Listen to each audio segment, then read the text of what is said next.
So the length of human pregnancy is known to have a mean of 266 days and a standard deviation of 16 days.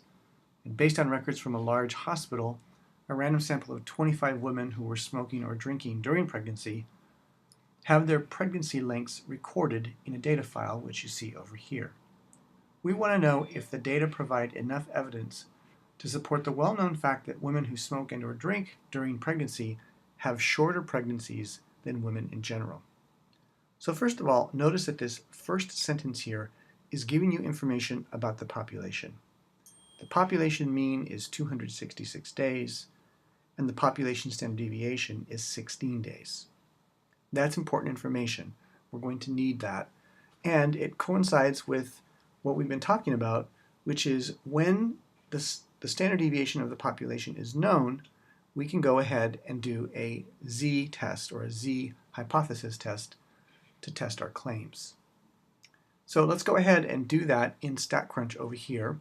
We're going to go to the Stat menu, and because we know the population standard deviation, we're going to use the z-stats option.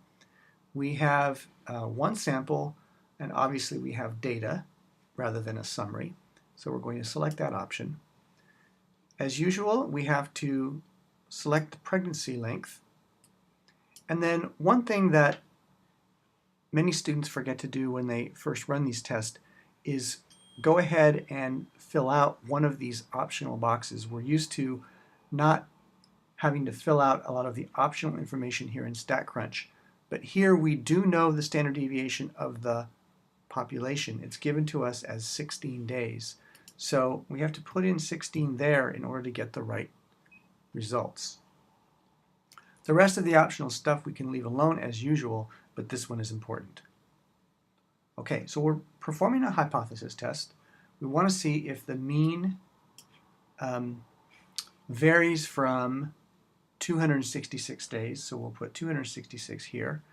And we're testing whether or not the data provide evidence that the pregnancies are shorter.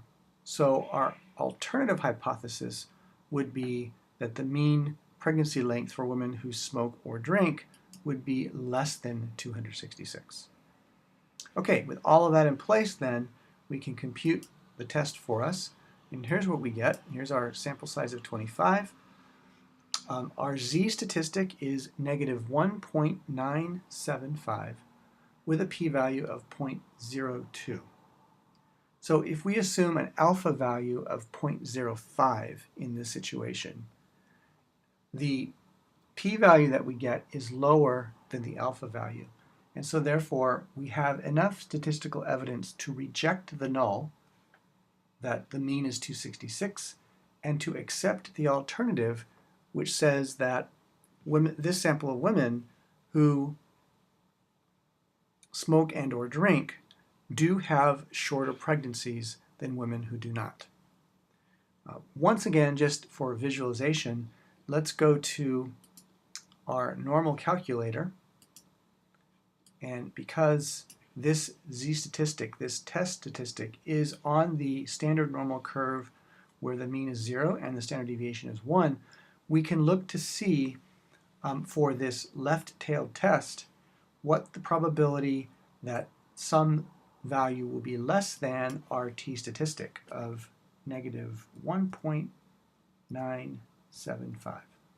When we compute that, we can see here a very small area. That very small area to the left of that test statistic is indeed negative the area is 0.0241, which you see here and you also see here. So the probability of getting a sample like this is relatively small, and then that allows us to reject the null and accept the alternative.